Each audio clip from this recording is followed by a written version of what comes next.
eu liguei, Davi, vamos fazer um comitê, eu preciso de orientação para lidar com isso, porque se teve o primeiro, estou vendo o que aconteceu na Espanha, na Itália, Portugal, vai expandir isso aqui. E ele falou, vai expandir. E aí montamos o centro de contingência. E desde o início, Monarca, nós seguimos a orientação desses médicos, desses especialistas. Graças a Deus. Porque ao invés de eu ficar preocupado com populismo, popularidade, etc., eu fiquei preocupado com as vidas. Porque eu segui a orientação dos médicos. Os médicos, quem é médico, ou a maioria expressiva dos médicos, é porque gosta do ser humano. Ele está ali porque ele gosta do ser humano. Ele não está ali para fazer dinheiro, para ficar milionário ou para fazer carreira política. Ele está porque ele gosta. Ele abraçou a profissão de médico porque ele gosta de gente. 99% dos médicos gostam. Sim. É que o que eu senti, isso é uma crítica que, vale para São Paulo, mas vale para o Brasil inteiro, né?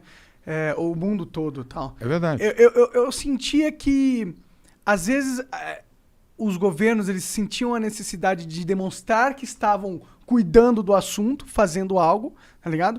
Mas eles não sabiam como cuidar, tá ligado? E parece que às vezes queria tapar o sol com a peneira, tipo, não saia de casa, mas tem um cara que precisa sair de casa. Aí você faz uma lei que dificulta ele sair de casa, porque você fala, não pode sair de casa, só que ele precisa trabalhar para comer. Aí você tem o Estado brigando com a realidade, de certa forma, sabe? Foi o que eu senti. Tipo, eu sei que tinha que fechar, tem que ter o lockdown quando o negócio está indo muito forte, as UTIs estão lotando e tal, mas às vezes não tem como lutar contra a própria realidade que se põe aí à frente de você. Foi o maior desastre da humanidade. Depois da Segunda Guerra Mundial e do Holocausto, foi o maior desastre da humanidade. 216 países do mundo viveram isso. Não foi só o Brasil. 216 países do mundo viveram isso. Economias dilaceradas. Nós perdemos mais de 2,5 milhões de pessoas que perderam a vida. Só há uma situação mais trágica do que essa, o Holocausto, na Segunda Guerra Mundial, o assassinato de 6 milhões de judeus. E lá atrás, a gripe espanhola, 1919, 1920, aqui e na Europa também. Então, tudo isso devastou vidas, devastou famílias, devastou empregos. O Brasil dobrou o número de desempregados, dobrou o número de pessoas em situação de miséria, de pobreza, extrema pobreza, um desastre completo, crianças que não foram à escola, enfim. Mas tudo isso foi fruto da pandemia, né? Fruto da Covid, não foi de uma decisão do governador ou do prefeito, foi uma circunstância triste, dura, difícil, e graças a Deus, deixa eu bater aqui, estamos superando, porque queda no número de infecções, queda de casos, portanto, queda de internações, queda de leitos de UTI, e estamos flexibilizando, agora começando a voltar gradualmente, de forma segura, Igor, à normalidade. As UTIs aqui em São Paulo estão num nível seguro? Menos de 50%.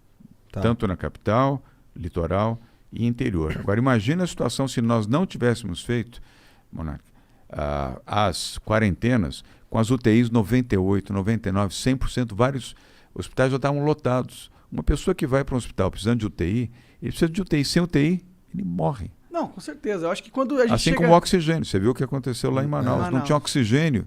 Pessoas morrendo em casa, morrendo em carro, morrendo na porta de hospital, porque não tinha. A situação parece coisa de filme. Sim, é terror. Mas foi uma triste realidade. Horrível, foi uma triste realidade. Imagine se aqui nós não tivéssemos feito esse cuidado. Que é muito maior. De, olha, fiquem em casa, usem máscara, façam o trabalho virtual, porque se uma pessoa chegasse no hospital, com o hospital lotado de UTI, sem o respirador, a sua vida ia durar mais 1 hora. Na segunda hora você estaria morto. Foram sem muitas contar vidas os caras salvas. que já iriam para UTI e nem era de corona. Eu acho que quando fora chega os outros com morbidade, as outras pessoas doentes, que tinham que ter o atendimento também. Você não pode impedir alguém que está, enfim, com um infarto, dizer, não, aqui você não pode, só vai ficar quem tem Covid. Você tinha que, na UTI, você tinha que fazer esse atendimento. Nós não tivemos. E como o Monarca falou, a situação entre a morte e a morte, ou entre o mínimo da possibilidade de viver e a morte. É o que você falou. 2019 foi um ano maravilhoso, não teve Covid, tivemos tudo de bom aqui em São Paulo, crescimento econômico, geração de emprego, geração de oportunidade, tudo, pá! Veio a pandemia em março, mudou a história de São Paulo, e mudou a história do Brasil, mudou a história do mundo. Sim, foi a pandemia que foi a condução do controle da pandemia que te separou do Bolsonaro? O que foi? Boa pergunta, Igor. Não, foi antes. Logo no terceiro mês, Primeiro que o Bolsonaro demitiu já 2 ministros no primeiro mês. Nunca vi isso, alguém assumir no primeiro mês. Ele demitiu o Gustavo Bebiano, que morreu até de desgosto, na minha opinião. E o Santos Cruz, lembra? No primeiro mês. Como é que pode alguém nomear 2 ministros e no primeiro mês demite 2 ministros em 30 dias de governo? Depois... Ele chegou a nomear o Bebiano? Sim, senhor. Bebiano era ministro de Estado. Sim, senhor. Caralho. E o Santos Cruz também. Demitiu, em 30 dias demitiu os 2. Os 2. Isso E é o Bebiano foi o que esquisito. estava do lado dele fazendo a campanha dizem que dele. ele era o homem, o braço direito do cara, né, na campanha. E fez a campanha o tempo todo no Rio de Janeiro, junto com o Paulo Marinho e outros poucos. A gente Era um conversou time. com o filho do Paulo Marinho aí. É o André Marinho. Grande